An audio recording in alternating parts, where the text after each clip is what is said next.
আরণ্যক বিভূতিভূষণ বন্দ্যোপাধ্যায়। জঙ্গলের বিভিন্ন অংশ সার্ভে হইতেছিল। কাচারি হইতে ৩ ক্রোশ দূরে বোমাইবুরুর জঙ্গলে আমাদের এক আমিন রামচন্দ্র সিং এই উপলক্ষে কিছুদিন ধরিয়া আছে। সকালে খবর পাওয়া গেল রামচন্দ্র সিং হঠাৎ আজ ২-৩ দিন হইল পাগল হইয়া গিয়াছে। শুনিয়া তখনই লোকজন লইয়া সেখানে গিয়া পৌঁছিলাম। বোমাইবুরুর জঙ্গল খুব নিবিড় নয়, খুব ফাঁকা, উঁচু নিচু প্রান্তরে মাঝে মাঝে বড় বড় গাছ, ডাল হইতে সরু দড়ির মতো লতা ঝুলিতেছে, যেন জাহাজের উঁচু মাস্তলের সঙ্গে দরাদরি বাঁধা। বোমাইবুরুর জঙ্গল সম্পূর্ণরূপে লোকবসতি শূন্য। গাছপালার নিবিড়তা হইতে দূরে ফাঁকা মাঠের মধ্যে কাশে ছাওয়া ছোট্ট দুখানা কুঁড়েঘর। একখানা একটু বড়, এখানাতে রামচন্দ্র আমিন থাকে। পাশের ছোটখানায় তাহার পেয়াদা আশরাফি টিন্ডেল থাকে। রামচন্দ্র নিজের কাঠের মাচার উপর চোখ বুজিয়া শুইয়াছিল। আমাদের দেখিয়া ধর্মর করিয়া উঠিয়া বসিল। জিজ্ঞাসা করিলাম, কি হয়েছে রামচন্দ্র, কেমন আছো? রামচন্দ্র হাত জোর করিয়া নমস্কার করিয়া চুপ করিয়া রহিল। কিন্তু আশরাফি টিন্ডেল সে কথার উত্তর দিল, বলিল, বাবু, একটা বড় আশ্চর্য কথা, আপনি শুনলে বিশ্বাস করবেন না। আমি নিজেই কাচারিতে গিয়া খবর দিতাম, কিন্তু আমিনবাবুকে ফেলে যাইবা কি করে? ব্যাপারটা এই, আজ কদিন থেকে আমিনবাবু বলছেন একটা কুকুর এসে রাত্রে তাকে বড় বিরক্ত করে। আমি শুই এই ছোট ঘরে, আমিনবাবু শুয়ে থাকেন এখানে। ২-৩ দিন এই রকম গেল। রোজই উনি বলেন, আরে কোথাকে একটা সাদা কুকুর আসে রাত্রে, মাচার উপর বিছানা পেতে শুই। কুকুর এসে মাচার নিচে কেউ কেউ করে, গায়ে ঘেঁষ দিতে আসে। শুনি বড় একটা গা করিনে। আর ৪ দিন আগে উনি অনেক রাত্রে বললেন, আশরাফি, শিগগির এসো বেরিয়ে, কুকুরটা এসেছে, আমি তার লেজ চেপে ধরেছি, লাঠি নিয়ে এসো। আমি ঘুম ভেঙে লাঠি আলো নিয়ে ছুটে যেতে দেখি। বললে বিশ্বাস করবেন না হুজুর, কিন্তু হুজুরের সামনে মিথ্যে বলবো এমন সাহস আমার নেই। একটি মেয়ে ঘরের ভেতর থেকে বার হয়ে জঙ্গলের দিকে গেল। আমি প্রথমটা থতমত খেয়ে গেলাম। তারপর ঘরের মধ্যে ঢুকে দেখি আমিনবাবু বিছানা হাতড়ে দেশলাই খুঁজছেন। উনি বললেন, কুকুরটা দেখলে? আমি বললাম, কুকুর কই বাবু, একটা কে মেয়ে তো বার হয়ে গেল। উনি বললেন, উল্লুক, আমার সঙ্গে বেয়াদবি! মেয়ে মানুষ কি আসবে এই জঙ্গলে দুপুর রাতে? আমি কুকুরটা লেজ চেপে ধরেছিলাম, এমনকি তার লম্বা কান আমার গায়ে ঠেকেছে। মাচার নিচে ঢুকে কেউ কেউ করছিল। নেশা করতে শুরু করেছে বুঝি? রিপোর্ট করে দেবো সদরে। পরদিন রাত্রে আমি সজাগ হয়েছিলাম অনেক রাত পর্যন্ত। যেই একটু ঘুমিয়েছি অমনি আমিনবাবু ডাকলেন। আমি তাড়াতাড়ি ছুটে বেরিয়ে আমার ঘরের দোর পর্যন্ত গিয়েছি। এমন সময় দেখি একটি মেয়ে ওর ঘরের উত্তর দিকের বেড়ার ঘা বেসে জঙ্গলের দিকে যাচ্ছে। তখনই হুজুর আমি নিজে জঙ্গলের মধ্যে ঢুকলাম। অতটুকু সময়ের মধ্যে লুকোবে কোথায়, যাবি বা কত দূর? বিশেষ করে আমরা জঙ্গল জরিপ করি, অন্দিসন্ধি সব আমাদের জানা। কত খুঁজলাম বাবু, কোথাও তার চিহ্নটি পাওয়া গেল না। শেষে আমার কেমন সন্দেহ হলো। মাটিতে আলো ধরে দেখি কোথাও পায়ের দাগ নেই, আমার নাগরা জুতোর দাগ ছাড়া।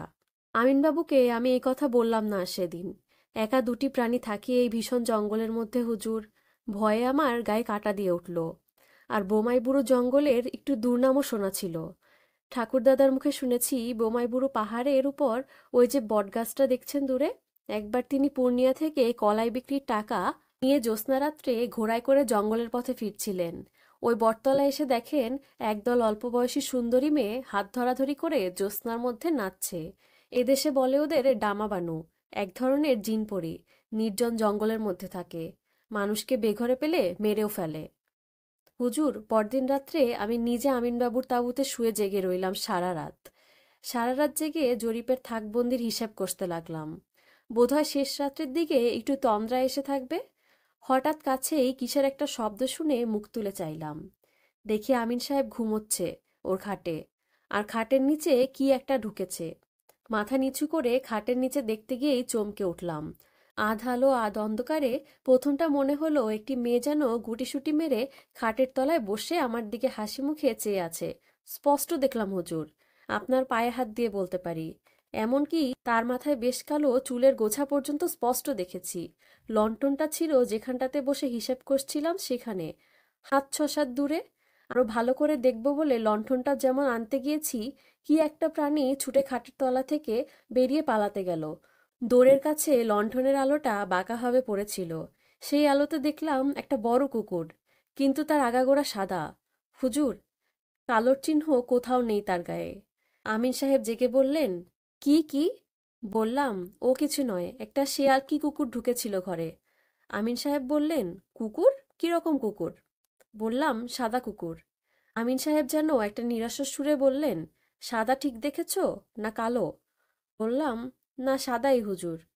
আমি একটু বিস্মিত যে না হয়েছিলাম এমন নয়। সাদা না হয় কালো হলেই বা আমিনবাবুর কি সুবিধা হবে তাতে বুঝলাম না।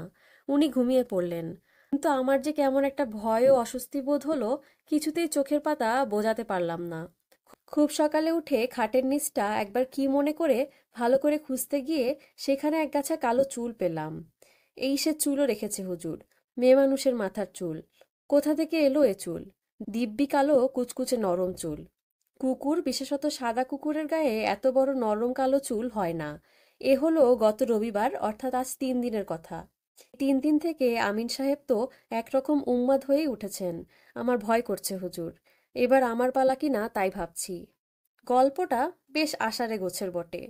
সে চুলগাছি হাতে করিয়া দেখিয়াও কিছু বুঝিতে পারিলাম না। মেয়ে মানুষের মাথার চুল, সে বিষয়ে আমার কোনো সন্দেহ রইল না। আশরাফি টিন্ডেল ছোকরা মানুষ, সে যে নেশাভাঙ করে না এ কথা সকলেই এক বাক্যে বলিল। জনমানব শূন্য প্রান্তর ও বনঝোপের মধ্যে একমাত্র তাঁবু এই আমিনের নিকটতম লোকালয় হইতেছে লবটুলিয়া, 6 মাইল দূরে। মেয়ে মানুষই বা কোথা হইতে আসিতে পারে অত গভীর রাত্রে, বিশেষ যখন এইসব নির্জন বন প্রান্তরে বাঘ ও বুনোশুয়োরের ভয়ে সন্ধ্যার পরে আর লোকে পথ চলে না। যদি আশরাফি টিন্ডেলের কথা সত্য বলিয়া ধরিয়া লই, তবে ব্যাপারটা খুব রহস্যময়। অথবা এই পাণ্ডব বর্জিত দেশে, এই জনহীন বন জঙ্গল ও ধুধু প্রান্তরের মধ্যে 20 শতাব্দী তো প্রবেশের পথ খুঁজিয়া পাই নাই, 19 শতাব্দীও পাইয়াছে বলিয়া মনে হয় না। অতীত যুগের রহস্যময় অন্ধকারে এখনো এসব অঞ্চল আচ্ছন্ন। এখানে সবই সম্ভব। সেখানকার তাঁবু উঠাইয়া রামচন্দ্র আমিন ও আশরাফি টিন্ডেলকে সদর কাছারিতে লইয়া আসিলাম। রামচন্দ্রের অবস্থা দিন দিন খারাপ হইতে লাগিল। ক্রমশ সে ঘোর উন্মাদ হইয়া উঠিল। সারা রাত্রি চিৎকার করে, বকে, গান গায়। ডাক্তার আনিয়া দেখাইলাম, কিছুতেই কিছু হইল না। অবশেষে তাহার এক দাদা আসিয়া তাহাকে লইয়া গেল। এই ঘটনার একটা উপসংহার আছে। যদিও তাহা ঘটিয়াছিল বর্তমান ঘটনা 7-8 মাস পরে, তবুও এখানেই তাহা বলিয়া রাখি।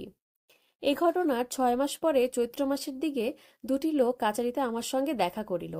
একজন বৃদ্ধ, বয়স 60-65 কম নয়। অন্যটি তার ছেলে, বয়স 20-22। তাদের বাড়ি বলিয়া জেলায়। আমাদের এখানে আসিয়াছে চড়িমহাল ইজারা লইতে, অর্থাৎ আমাদের জঙ্গলে খাজনা দিয়া তাহারা গরু মহিষ চড়াইবে।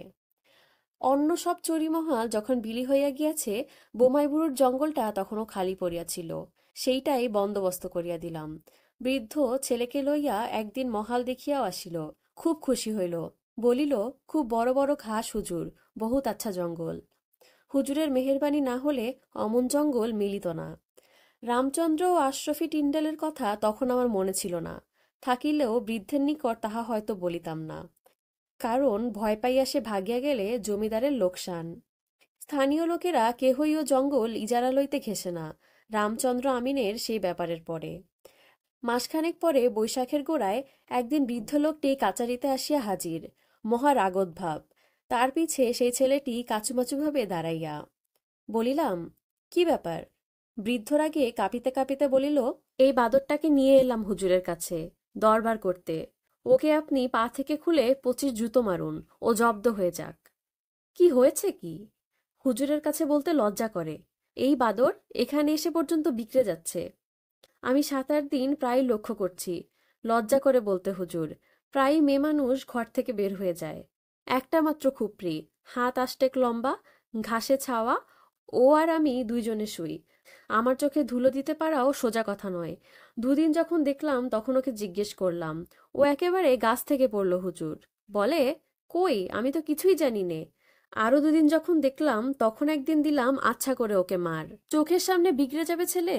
কিন্তু তারপরেও যখন দেখলাম এই পরশু রাত্রেই হুজুর, তখন ওকে আমি হুজুরের দরবারে নিয়ে এসেছি। হুজুর শাসন করে দিন। তখন রামচন্দ্র আমিনের ব্যাপারটা মনে পড়িয়া গেল। জিজ্ঞাসা করিলাম, কত রাত্রে দেখেছ? প্রায় শেষ রাত্রের দিকে হুজুর। এই রাত্রের দু এক ঘড়ি বাকি থাকতে। ঠিক দেখেছ, মেয়ে মানুষ। হুজুর, আমার চোখের তেজ এখনো তত কম হয়নি। জরুর মেয়ে মানুষ, বয়সেও কম। কোনোদিন পরনে সাদা ধোয়া শাড়ি, কোনোদিন বা লাল, কোনোদিন কালো। একদিন মেয়ে মানুষটা বেরিয়ে যেতেই আমি পিছন পিছন গেলাম। কাশের জঙ্গলের মধ্যে কোথায় পালিয়ে গেল, টের পেলাম না। ফিরে এসে দেখি ছেলে আমার যেন খুব ঘুমের ভান করে পড়ে রয়েছে। ডাকতেই ধর্মর করে ঠেলে উঠল, যেন সদ্য ঘুম ভেঙে উঠল। এ রোগের ওষুধ কাচারি ভিন্ন হবে না বুঝলাম, তাই হুজুরের কাছে। ছেলেটিকে আড়ালে লইয়া জিজ্ঞেস করিলাম, এসব কি শুনছি তোমার নামে? ছেলেটি আমার পা জড়াইয়া ধরিয়া বলিল, আমার কথা বিশ্বাস করুন হুজুর, আমি এর বিন্দু বিসর্গ জানি না। সমস্ত দিন জঙ্গলে মহিষ চড়িয়ে বেড়াই, রাতে মরার মতো ঘুমোই। ভোর হলে তবে ঘুম ভাঙে। ঘরে আগুন লাগিলেও আমার হুঁশ থাকে না। বলিলাম, তুমি কোনোদিন কিছু ঘরে ঢুকতে দেখনি? না হুজুর, আমার ঘুমুলে হুঁশ থাকে না। এ বিষয়ে আর কোনো কথা হইল না। বৃদ্ধ খুব খুশি হইল। ভাবিল আমি আড়ালে লইয়া গিয়া ছেলেকে খুব শাসন করিয়া দিয়াছি। দিন 15 পরে একদিন ছেলেটি আমার কাছে আসিল। বলিল, হুজুর, একটা কথা আছে। সেবার যখন আমি বাবার সঙ্গে কাচারিতে এসেছিলাম, তখন আপনি ও কথা জিজ্ঞেস করেছিলেন কেন, যে আমি কোনো কিছু ঘরে ঢুকতে দেখেছি কিনা। কেন বলো তো? হুজুর, আমার ঘুম আজকাল খুব সজাগ হয়েছে। বাবা ওই রকম করেন বলে আমার মনে কেমন একটা ভয়ের দরুনি হোক আর যার দরুনি হোক, তাই কদিন থেকে দেখছি রাত্রে একটা সাদা কুকুর কোথা থেকে আসে। অনেক রাত্রে আসে। ঘুম ভেঙে এক একদিন দেখি সেটা বিছানার কাছেই কোথায় ছিল। আমি জেগে শব্দ করতেই পালিয়ে যায়। কোনোদিন জেগে উঠলেই পালায়। সে কেমন করে বুঝতে পারে যে এইবার আমি জেগেছি? এরকম কদিন দেখলাম, কিন্তু কাল রাতে হুজুর একটা ব্যাপার ঘটেছে। বাপজি জানে না, আপনাকে চুপি চুপি বলতে এলাম। কাল অনেক রাতে ঘুম ভেঙে দেখি কুকুরটা ঘরে কখন ঢুকেছিল দেখিনি, আস্তে আস্তে ঘর থেকে বার হয়ে যাচ্ছে। সেদিকের কাশের বেড়ায় জানালার মাপে কাটা ফাঁক। কুকুর বেরিয়ে যাওয়ার পরে বোধহয় পলক ফেলতে যতটা দেরি হয়, তারপরেই আমার সামনে জানালা দিয়ে দেখি একটা মেয়ে মানুষ জানলার পাশ দিয়ে ঘরের পিছনের জঙ্গলের দিকে চলে গেল। আমি তখনই বাইরে ছুটে গেলাম। কোথাও কিছু না, বাবাকেও জানাইনি। বুড়ো মানুষ ঘুমোচ্ছে। ব্যাপারটা কি হুজুর, বুঝতে পারছি নে। আমি তাহাকে আশ্বাস দিলাম, ও কিছু নয়, চোখের ভুল।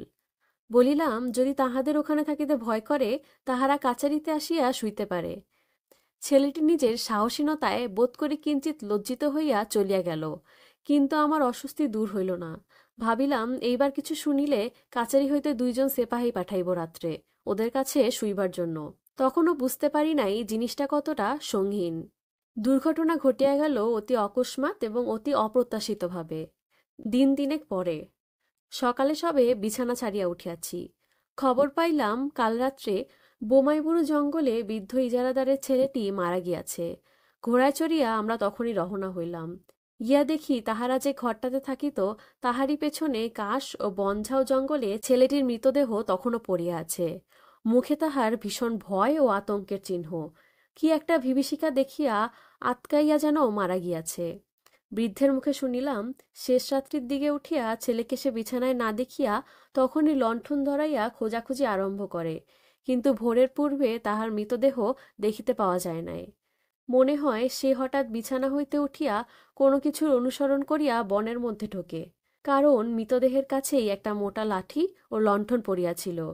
কিসের অনুসরণ করিয়া সে বনের মধ্যে রাত্রে একা আসিয়াছিল তাহা বলা শক্ত, কারণ নরম বালিমাটির উপরে ছেলেটির পায়ের দাগ ছাড়া আর কোনো পায়ের দাগ নাই, না মানুষ না জানোয়ারের। মৃতদেহেরও কোনরূপ আঘাতের চিহ্ন ছিল না। বোমাইবুরু জঙ্গলের এই রহস্যময় ব্যাপারের কোনো মীমাংসাই হয় নাই। পুলিশ আসিয়া কিছু করিতে না পারিয়া ফিরিয়া গেল। লোকজনের মনে এমন একটা আতঙ্কের সৃষ্টি করিল ঘটনাটি যে সন্ধ্যার বহু পূর্বে হইতে ও অঞ্চলে আর কেহ যায় না। দিন কতেক তো এমন হইল যে কাচারিতে একলা নিজের ঘরটিতে শুইয়া বাহিরের ধপধপে সাদা ছায়াহীন উদাস নির্জন জ্যোৎস্নারাত্রির দিকে চাহিয়া কেমন একটা অজানা আতঙ্কে প্রাণ কাঁপিয়া উঠিত। মনে হইত কলিকাতায় পালাই, এসব জায়গা ভালো নয়। এর জ্যোৎস্না ভরা নৈশ প্রকৃতি রূপকথার রাক্ষসী রানীর মতো, তোমাকে ভুলাইয়া বেঘরে লইয়া গিয়া মারিয়া ফেলিবে। যেন এসব স্থান মানুষের বাসভূমি নয় বটে, কিন্তু ভিন্ন লোকের রহস্যময় অশরীরী প্রাণীদের রাজ্য। বহুকাল ধরিয়া তাহারাই বাস করিয়া আসিতেছিল।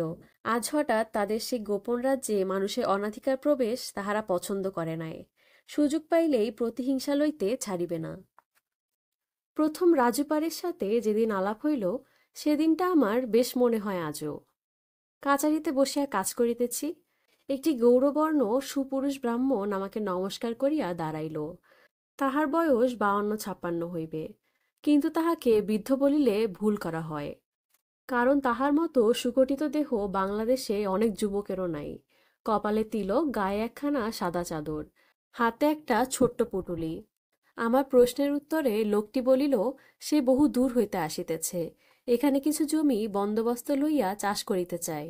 অতি গরিব, জমির সিলামি দেবার মতো ক্ষমতা তাহার নাই। আমি সামান্য কিছু জমি স্টেটের সঙ্গে আদা বখরায় বন্দোবস্ত দিতে পারি কিনা। এক ধরনের মানুষ আছে, নিজের সম্বন্ধে বেশি কথা বলিতে জানে না, কিন্তু তাহাদের মুখের ভাব দেখিলেই মনে হয় যে সত্যিই বড় দুঃখী। রাজুপারেকে দেখিয়া আমার মনে হইল, এ অনেক আশা করিয়া ধরমপুর পরগনা হইতে এতদূর আসিয়াছে জমির লোভে। জমি না পাইলে কিছু না বলিয়াই ফিরিয়া যাইবে বটে, কিন্তু বড়ই আশাভঙ্গ ও ভরসাহারা হইয়া ফিরিবে। রাজুকে 2 বিঘা জমি লবটলিয়া বৈহারের উত্তরে ঘন জঙ্গলের মধ্যে বন্দোবস্ত দিলাম, একরকম বিনামূল্যেই। বলিয়া দিলাম, জঙ্গল পরিষ্কার করিয়া সে আবাদ করুক। প্রথমে 2 বৎসর কিছু লাগিবে না, 3য় বছর হইতে 4 আনা বিঘা পিছু খাজনা দিতে হইবে। তখনও বুঝি নাই কি অদ্ভুত ধরনের মানুষকে জমিদারিতে বসাইলাম। রাজু আসিল ভাদ্র কি আশ্বিন মাসে, জমি পাইয়া চলিয়াও গেল।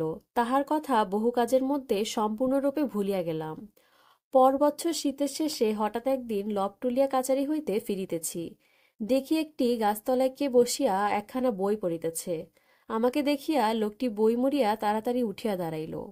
আমি চিনিলাম, সেই রাজুপারে। কিন্তু আর বছর জমি বন্দোবস্ত দেওয়ার পর লোকটা একবারও কাচারিমুখী হইল না। এর মানে কি? বলিলাম, কি রাজুপারে, তুমি আছো এখানে? আমি ভেবেছি তুমি জমি ছেড়ে ছুড়ে চলে গিয়েছ বোধহয়, চাষ করনি। দেখিলাম ভয়ে রাজুর মুখ শুকাইয়া গিয়াছে। আমতা আমতা করিয়া বলিল, হ্যাঁ হুজুর, চাষ কিছু। এবার হুজুর, আমার কেমন রাগ হইয়া গেল। এইসব লোকের মুখ বেশ মিষ্টি, লোক ঠকাইয়া গায়ে হাত বুলাইয়া কাজ আদায় করিতে বেশ পটু। বলিলাম, 1.5 বছর তোমার চুলের টিকি তো দেখা যায়নি, দিব্যি স্টেটকে ঠকিয়ে ফসল ঘরে তুলেছ। কাচারির ভাগ দেওয়ার যে কথা ছিল তা বোধহয় তোমার মনে নেই। রাজু এবার বিস্ময়পূর্ণ বড় বড় চোখ তুলিয়া আমার দিকে চাহিয়া বলিল, ফসল হুজুর, কিন্তু সে তো ভাগ দেবার কথা আমার মনেই ওঠেনি। সে চীনা ঘাসের দানা। কথাটা বিশ্বাসই হইল না। বলিলাম, চীনা ঘাসের দানা খাচ্ছ এই 6 মাস? অন্য ফসল নেই? কেন মকাই করনি? না হুজুর, বড্ড গজার জঙ্গল, একা মানুষ, ভরসা করে উঠতে পারিনি। 15 কাঠা জমি অতি কষ্টে তৈরি করেছি। আসুন না হুজুর, একবার দয়া করে পায়ের ধুলো দিয়ে যান। রাজুর পিছনে পিছনে গেলাম। এত ঘন জঙ্গল মাঝে মাঝে যে ঘোড়ার ঢুকিতে কষ্ট হইতেছিল। খানিক দূরে গিয়া জঙ্গলের মধ্যে গোলাকার পরিষ্কার জায়গা প্রায় বিঘাখানেক, মাঝখানে জংলি ঘাসেরই তৈরি ছোট ছোট 2খানি খুপড়ি। একখানাতে রাজু থাকে, আর একখানায় ক্ষেতের ফসল জমা আছে। থলে কি বস্তা নাই। মাটির নিঝু মেঝেতে রাশিকৃত চীনা ঘাসের দানা স্তূপীকৃত করা। বলিলাম, রাজু, তুমি এত আলসেকুড়ে লোক তা তো জানতুম না। 1.5 বছরের মধ্যে 2 বিঘের জঙ্গল কাটতে পারলে না। রাজু ভয়ে ভয়ে বলিল, সময় হুজুর বড় কম যে। কেন, কি করো সারাদিন? রাজু লাজুক মুখে চুপ করিয়া রহিল।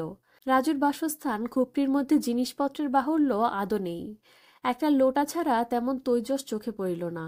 লোটাটা বড় গোছের, তাতেই ভাত রান্না হয়। ভাত নয়, চীনা ঘাসের বীজ। কাঁচা শালপাতায় ঢালিয়া সিদ্ধ চীনার বীজ খাইলে তৈজসপত্রে কি দরকার? জলের জন্য নিকটেই কুণ্ডি অর্থাৎ ক্ষুদ্র জলাশয় আছে, আর কি চাই? কিন্তু খুপড়ির একধারে সিঁদুর মাখানো ছোট কালো পাথরের রাধাকৃষ্ণ মূর্তি দেখিয়া বুঝিলাম রাজু ভক্ত মানুষ। ক্ষুদ্র পাথরের বেনিবনের ফুলে সাজাইয়া রাখিয়াছে। বেদির একপাশে 2-1খানা পুঁথি ও বই। অর্থাৎ তাহার সময় নাই, মানে সে সারাদিন পূজা আচ্চা লইয়াই বোধ হয় ব্যস্ত থাকে। চাষ করে কখন?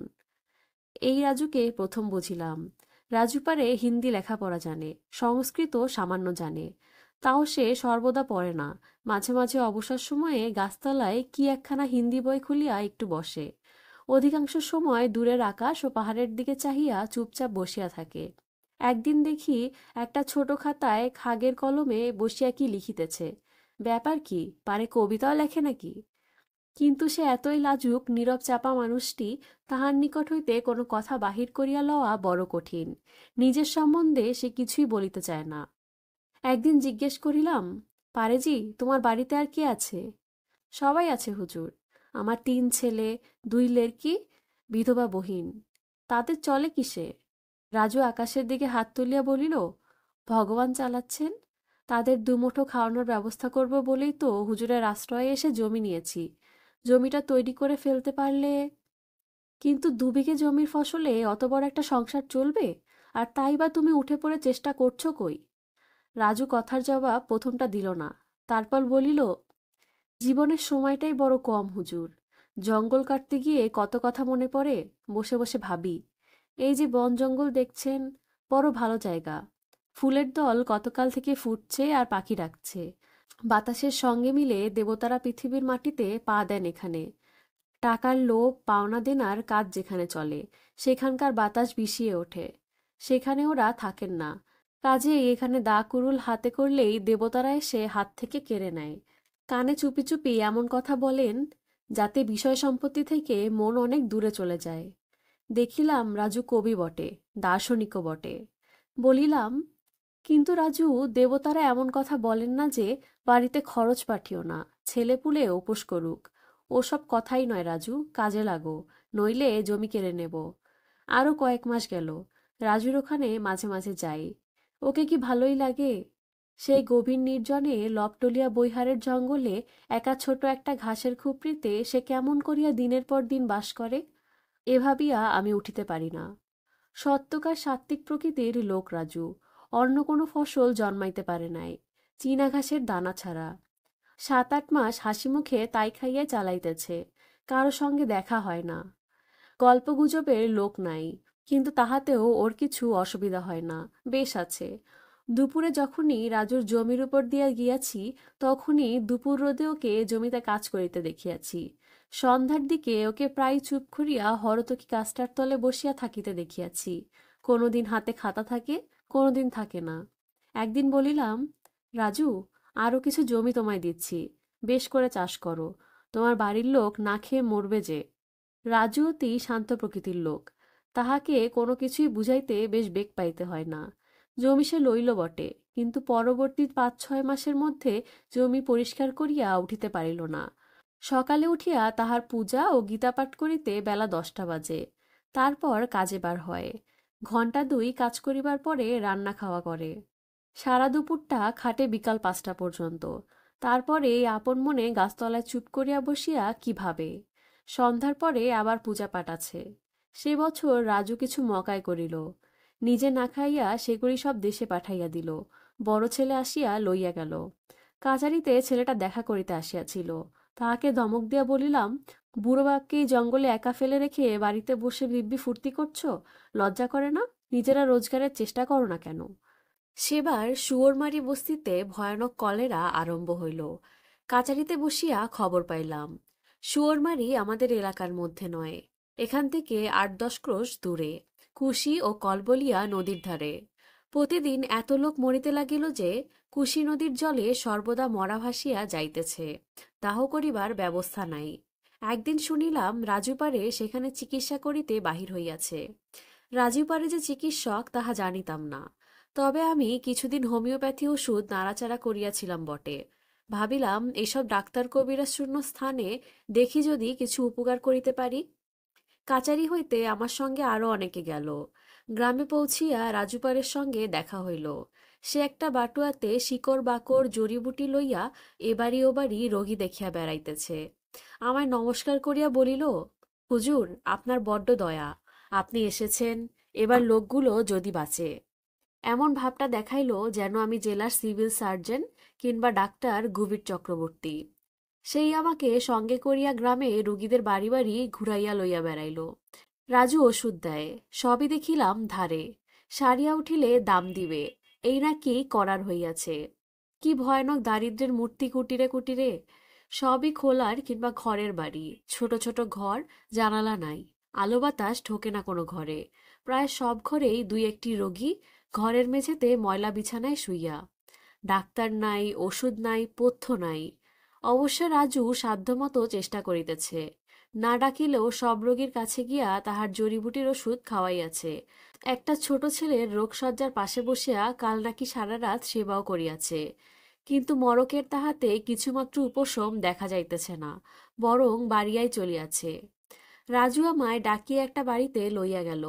একখানা মাত্র খড়ের ঘর, মেঝেতে রোগী তালপাতার চেটাইয়ে শুইয়া। বয়স 50-এর কম নয়। 17-18 বছরের একটি মেয়ে দোরের গোড়ায় বসিয়া হাপুস নয়নে কাঁদিতেছে। রাজু তাহাকে ভরসা দিয়া বলিল, কাঁদিস নে বেটি, হুজুর এসেছেন, আর ভয় নেই, রোগ সেরে যাবে। বড়ই লজ্জিত হইলাম নিজের অক্ষমতার কথা স্মরণ করিয়া। জিজ্ঞেস করিলাম, মেয়েটি বুঝি রোগীর মেয়ে? রাজু বলিল, না হুজুর, ওর বউ। কেউ নেই সংসারে মেয়েটার। বিধবা মা ছিল, বিয়ে দিয়ে মারা গিয়েছে। একে বাঁচান হুজুর, নইলে মেয়েটা পথে বসবে। রাজুর কথার উত্তরে কি বলিতে যাইতেছি এমন সময় হঠাৎ চোখ পড়িল রোগীর শিয়রের দিকে। দেওয়ালে মাঝে থেকে হাত তিনিক উঁচুতে একটা কাঠের তাকের প্রতি। দেখি তাকের উপর একটা আঢাগা পাথরের খোড়ায় দুটি পান্তা ভাত। ভাতের উপর 2-10টা মাছি বসিয়া আছে। কি সর্বনাশ! ভীষণ এশিয়াটিক কলেরার রুগী ঘরে, আর রোগীর নিকট হইতে 3 হাতের মধ্যে ঢাকাবিহীন খোড়ায় ভাত। সারাদিন রোগীর সেবা করার পর দরিদ্র ক্ষুধার্ত বালিকা হয়তো পাথরের খোড়াটি পাড়িয়া পান্তা ভাত দুটি নুন লঙ্কা দিয়া আগ্রহের সহিত খাইতে বসিবে। বিষাক্ত অন্ন, যার প্রতিগ্রাসে নিষ্ঠুর মৃত্যুর বীজ। বালিকা সরল অশ্রুভরা চোখ দুটির দিকে চাহিয়া শিহরিয়া উঠিলাম। রাজুকে বলিলাম, এ ভাত ফেলে দিতে বলো ওকে, এ ঘরে খাবার রাখে? মেয়েটি ভাত ফেলিয়া দেবার প্রস্তাবে বিস্মিত হইয়া আমাদের মুখের দিকে চাহিল। ভাত ফেলিয়া দিবে কেন? তবে সে খাইবে কি? ওঝাজিদের বাড়ি থেকে কাল রাতে ওই ভাত দুটি তাহাকে খাইতে দিয়া গিয়াছিল। আমার মনে পড়িল, ভাত এ দেশে সুখাদ্য বলিয়া গণ্য। আমাদের দেশে যেমন লুচি কি পোলাও। কিন্তু একটু কড়া সুরেই বলিলাম, উঠে এখনই ভাত ফেলে দাও আগে। মেয়েটি ভয়ে ভয়ে উঠিয়া খোড়ার ভাত ফেলিয়া দিল। তাহার স্বামীকে কিছুতেই বাঁচানো গেল না। সন্ধ্যার পরেই বৃদ্ধ শেষ নিঃশ্বাস ত্যাগ করিল। মেয়েটির কি কান্না! রাজুও সেই সঙ্গে কাঁদিয়া আকুল। আর একটি বাড়িতে রাজু আমায় লইয়া গেল।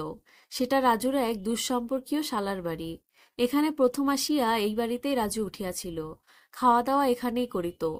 এখানে মা ও ছেলের একসঙ্গে কলেরা। পাশাপাশি ঘরে 2 রোগী থাকে। এ ইহাকে দেখিবার জন্য ব্যাকুল, ও ইহাকে দেখিবার জন্য ব্যাকুল।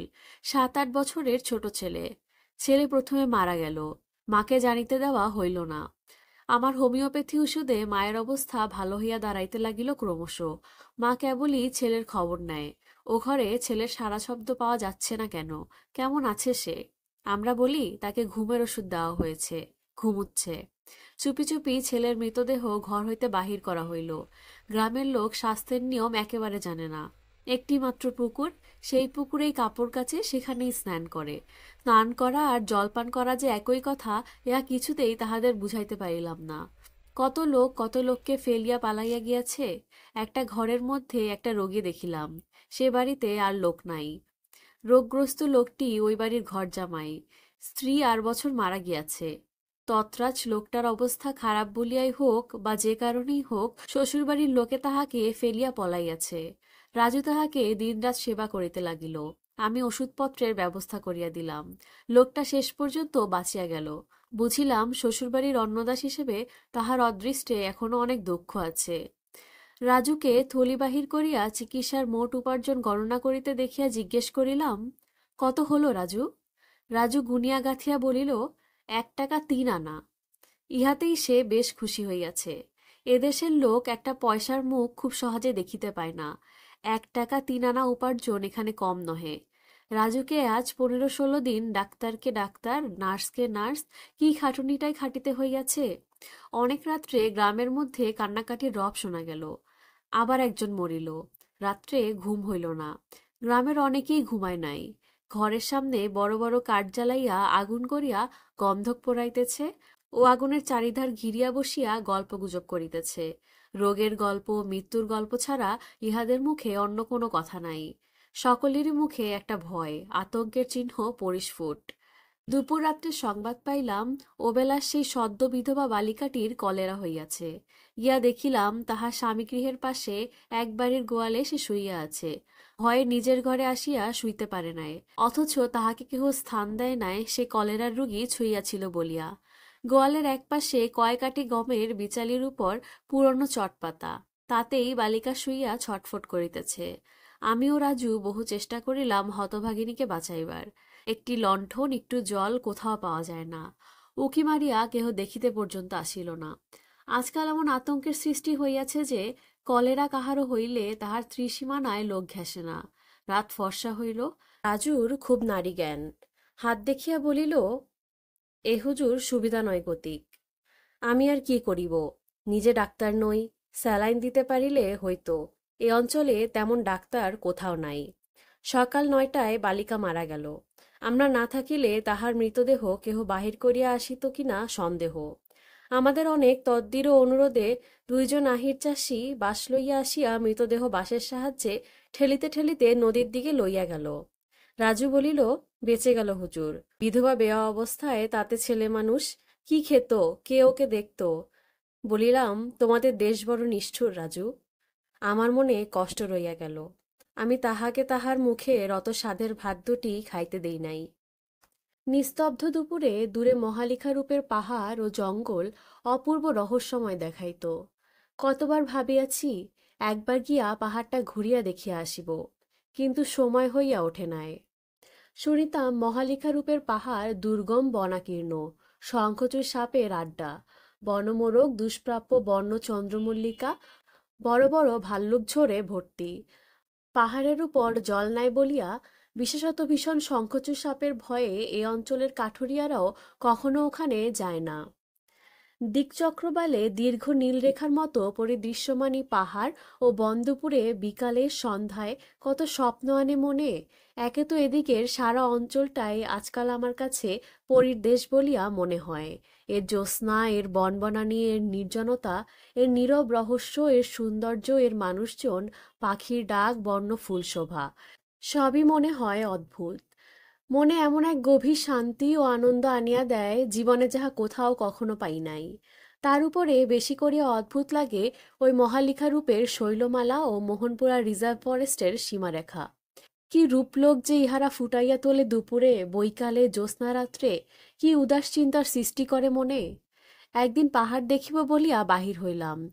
9 মাইল ঘোড়ায় গিয়া 2 দিকের 2 শৈলশ্রেণীর মাঝে পথ ধরিয়া চলি। 2 দিকের শৈলসানু বনে ভরা। পথের ধারে 2 দিকের বিচিত্র ঘন বনঝোপের মধ্যে দিয়া সুড়িপথ আঁকিয়া বাঁকিয়া চলিয়াছে। কখনো উঁচু নুচু, মাঝে মাঝে ছোট ছোট পার্বত্য ঝর্ণা উপলাস্থিত পথে বহিয়া চলিয়াছে। বন্য চন্দ্রমল্লিকা ফুটিতে দেখি নাই, কারণ তখন শরৎকাল। চন্দ্রমল্লিকা ফুটিবার সময়ও নয়, কিন্তু কি অজস্র বন্য শেফালি বৃক্ষ বনের সর্বত্র ফুলের খই ছড়াইয়া রাখিয়াছে বৃক্ষতলে, শিলাখণ্ড ঝর্ণার উপলাকীর্ণ তীরে। আরো কত কি বিচিত্র বর্ণপুষ্প ফুটিয়াছে। বর্ষা শেষে পুষ্পিত সপ্তপর্ণের বন, অর্জুন ও পিয়াল, নানা জাতীয় লতা ও অর্কিডের ফুল, বহু প্রকার পুষ্পের সুগন্ধ একত্র মিলিত হইয়া মৌমাছিদের মতো মানুষকেও নেশায় মাতাল করিয়া তুলিতেছে। এতদিন এখানে আছি, এ সৌন্দর্যভূমি আমার কাছে অজ্ঞাত ছিল। মহালিকা রূপের জঙ্গল ও পাহাড়কে দূর হইতে ভয় করিয়া আসিয়াছি। বাঘ আছে, সাপ আছে, ভাল্লুকের নাকি লেখাঝোকা নাই। এ পর্যন্ত তো একটা ভাল্লুক জোর কোথাও দেখিলাম না। লোকে যতটা বাড়াইয়া বলে ততটা নয়। ক্রমে পথটার 2 ধারে বন ঘনাইয়া পথটাকে যেন দুদিক হইতে চাপিয়া ধরিল। বড় বড় গাছের ডালপালা পথের উপর চন্দ্রাতপের সৃষ্টি করিল। গণসন্নিবিষ্ট কালো কালো গাছের গুড়ি, তাদের তলায় কেবলই নানা জাতীয় ফার্ন, কোথাও বড় গাছেরই চারা। সামনে চাহিয়া দেখিলাম পথটা উপরের দিকে ঠেলিয়া উঠিতেছে। বন আরো কৃষ্ণায়মান। সামনে একটা উতুঙ্গ শৈলচড়া, তাহার অনাবৃত শিখর দেশের অল্প নিচেই যেসব বর্ণপাদপ, এত নিচু হইতে সেগুলি দেখাইতেছে যেন ছোট ছোট শেওড়া গাছের ঝোপ। অপূর্ব গম্ভীর শোভা এই জায়গাটার। পথ বাহিয়া পাহাড়ের উপরে অনেক দূর উঠিলাম, আবার পথটা নামিয়া গড়াইয়া গিয়াছে। কিছুদূর নামিয়া আসিয়া একটা পিয়ালতলায় ঘোড়া বাঁধিয়া শিলাখণ্ডে বসিলাম। উদ্দেশ্য শ্রান্ত অশ্বকে কিছুক্ষণ বিশ্রামের অবকাশ দেওয়া। সেই উতুঙ্গ শৈলচূড়া হঠাৎ কখন বাম দিকে গিয়া পড়িয়াছে, পার্বত্য অঞ্চলের এই মজার ব্যাপার কতবার লক্ষ্য করিয়াছি। কোথা দিয়া কোনটা ঘুরিয়া গিয়া আদ্রসী পথের ব্যবধানে দুইটি সম্পূর্ণ ভিন্ন দৃশ্য সৃষ্টি করে। এই যাহাকে ভাবিতেছি খাড়া উত্তরে অবস্থিত, হঠাৎ দু কদম যাইতে না যাইতে সেটা কখন দেখি পশ্চিমে ঘুরিয়া দাঁড়াইয়াছে। চুপ করিয়া কতক্ষণ বসিয়া রহিলাম। কাছেই বনের মধ্যে কোথাও একটা ঝরনার কলরমশ সেই শৈলমালা বেষ্টিত বনানীর গভীর নিস্তব্ধতাকে আরো বাড়াইয়া তুলিয়াছে। আমার চারিধারেই উঁচু উঁচু শৈলচূড়া, তাদের মাথায় শরতের নীল আকাশ। কতকাল হইতে এই বন পাহাড় এই একরকমই আছে। সুদূর অতীতে রাজ্যেরা খাইবার গিরিবত্ত পার হইয়া প্রথম যেদিন পঞ্চনদে প্রবেশ করিয়াছিলেন, এই বন তখনও এই রকমই ছিল।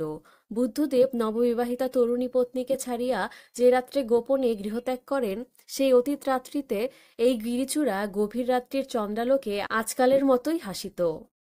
তমসাতীরের পর্ণকুটিরে কবি বাল্মীকি এক মনে রামায়ণ লিখিতে লিখিতে কবে চমকিয়া উঠিয়া দেখিয়াছিলেন, সূর্য অস্তাচল চূড়ালম্বী তমসার কালো জলে রক্তমেঘ স্তূপে ছায়া পড়িয়া আসিয়াছে, আশ্রমমৃগ আশ্রমে ফিরিয়াছে।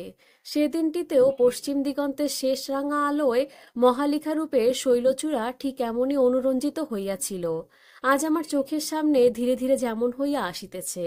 সেই কতকাল আগে যেদিন চন্দ্রগুপ্ত প্রথম সিংহাসনে আরোহণ করেন, ঋকরাজ হেলিওডোরাস গরুদ্ধার স্তম্ভ নির্মাণ করেন, রাজকন্যা সংযুক্তা যেদিন স্বয়ম্বর সভায় পৃথিবীরাজের মূর্তির গলায় মাল্যদান করেন, শামুগড়ের যুদ্ধে হারিয়া হতভাগ্য দ্বারা যে রাত্রে আগ্রা হইতে গোপনে দিল্লি পলাইলেন, চৈতন্যদেব যেদিন শ্রীবাসের ঘরে সংকীর্তন করেন, যে দিনটিতে পলাশীর যুদ্ধ হইল, মহালিখারূপে ওই শৈলচূড়া এই বনানী ঠিক এমনই ছিল। তখন কাহারা বাস করিত এইসব জঙ্গলে? জঙ্গলের অনতিদূরে একটা গ্রাম দেখিয়া আসিয়াছিলাম। কয়েকখানি মাত্র খড়ের ঘর আছে। মহুয়া বীজ ভাঙ্গিয়া তৈল বাহির করিবার জন্য দুখণ্ড কাঠের তৈরি একটা ঢেকির মতো কি আছে। আর এক বুড়িকে দেখিয়াছিলাম, তাহার বয়স ৮০-৯০ হইবে, স্বর্ণের নুড়ি চুল, গায়ে খড়ি উড়িতেছে, রৌদ্রে বসিয়া বোধকরি মাথা রুকুন বাছিতেছিল। ভারতচন্দ্রের জড়তিবেশ ধারণী অন্নপূর্ণার মতো। এখানে বসিয়া সেই বুড়িটার কথা মনে পড়িল। এই অঞ্চলের বন্য সভ্যতার প্রতীকই প্রাচীন বৃদ্ধা। পূর্বপুরুষেরা এই বন জঙ্গলে বহু সহস্র বছর ধরিয়া বাস করিয়া আসিতেছে। যীশুখ্রিস্ট যেদিন ক্রুশে বিদ্ধ হইয়াছিলেন, সেদিনও উহারা মহুয়া বীজ ভাঙিয়া যে রূপ তেল বাহির করিত, আজ সকালেও সেই রূপ করিয়াছে। হাজার হাজার বছর নিশ্চিহ্ন হইয়া গিয়াছে অতীতের ঘন কুজ্জটিকায়। উহারা আজও সাতনলী ও আঠাকাঠি দিয়া সেই রূপই পাখি শিকার করিতেছে। ঈশ্বর সম্বন্ধে, জগৎ সম্বন্ধে উহাদের চিন্তাধারা বিন্দুমাত্র অগ্রসর হয় নাই। ওই বুড়ির দৈনন্দিন চিন্তাধারা কি জানিবার জন্য আমি আমার ১ বছরের উপার্জন দিতে প্রস্তুত আছি। বুঝি না কেন এক এক জাতির মধ্যে সভ্যতার কি বীজ লুকায়িত থাকে। তাহারা যত দিন যায় তত উন্নতি করে, আবার অন্য জাতি হাজার বছর ধরিয়াও সেই এক স্থানে স্থাণুবৎ নিশ্চল হইয়া থাকে। বর্বর আর্যজাতি ৪-৫ হাজার বছরের মধ্যে বেদ, উপনিষদ, পুরাণ, কাব্য, জ্যোতির্বিদ্যা, জ্যামিতি, চরক সুশ্রুত লিখিল, দেশ জয় করিল, সাম্রাজ্য পত্তন করিল, বেনাজদামিলোর মূর্তি, থেনন, তাজমহল, কোলো ক্যাথিড্রাল গড়িল, দরবারি কানারা ও ফিফথ সিম্ফনির সৃষ্টি করিল, অ্যারোপ্লেন, জাহাজ, রেলগাড়ি, বেতার, বিদ্যুৎ আবিষ্কার করিল। অথচ পাপুয়া নিউগিনি, অস্ট্রেলিয়ার আদিম অধিবাসীরা, আমাদের দেশের ওই মুন্ডা, কোল, নাগা, কুকিগণ যেখানে সেখানেই কেন রহিয়াছে এই ৫,০০০ বছর? অতীত কোনো দিনে এই যেখানে বসিয়া আছি, এখানে ছিল মহাসমুদ্র। প্রাচীন সেই মহাসমুদ্রের ঢেউ আসিয়া আছাড় খাইয়া পড়িত ক্যাম্বিয়ান যুগের এই বালুময় তীরে। এখন যাহা বিরাট পর্বতে পরিণত হইয়াছে। এই ঘন অরণ্যানীর মধ্যে বসিয়া অতীত যুগের সেই নীল সমুদ্রের স্বপ্ন দেখিলাম। পুরা যত স্রোত পুনীল মধুনা তত্র সরিতাম। চালু প্রস্তরের শৈলচূড়ায় সে বিস্তৃত অতীতের মহাসমুদ্র বিক্ষুব্ধ উর্মিমালার চিহ্ন রাখিয়া গিয়াছে। অতি স্পষ্ট সে চিহ্ন ভূতত্ত্ববিদদের চোখে ধরা পড়ে। মানুষ তখন ছিল না, এ ধরনের গাছপালাও ছিল না। যে ধরনের গাছপালা জীবজন্তু ছিল, পাথরের বুকে তারা তাদের ছাঁচ রাখিয়া গিয়াছে, যে কোনো মিউজিয়ামে গেলে দেখা যায়। বৈকালে রোদ রাঙা হইয়া আসিয়াছে, মহালিখারূপ পাহাড়ের মাথায়, শেফালি বনের গন্ধভরা বাতাসে হেমন্তের হিমের ঈষৎ আমেজ। আর এখানে বিলম্ব করা উচিত হইবে না। সম্মুখে কৃষ্ণা একাদশীর অন্ধকার রাত্রি। বনমধ্যে কোথাও একদল শিয়াল ডাকিয়া উঠিল। ভালুক বা বাঘ পথ না আটকায়। ফিরিবার পথে এই দিন প্রথম বন্য ময়ূর দেখিলাম। বনান্তস্থলিতে শিলাখণ্ডের উপর একজোড়া ছিল। আমার ঘোড়া দেখিয়া ভয় পাইয়া ময়ূরটা উড়িয়া গেল। তাহার সঙ্গিনী কিন্তু নড়িল না। বাঘের ভয়ে আমার তখন দেখিবার অবকাশ ছিল না। তবু একবার সেটার সামনে থমকিয়া দাঁড়াইলাম। বন্য ময়ূর কখনো দেখি নাই। লোকে বলিত এ অঞ্চলে ময়ূর আছে, আমি বিশ্বাস করিতাম না। কিন্তু বেশিক্ষণ বিলম্ব করিতে ভরসা হইল না। কি জানি, মহালিখা রূপের বাঘের গুজবটা যদি এরকম সত্য হইয়া যায়।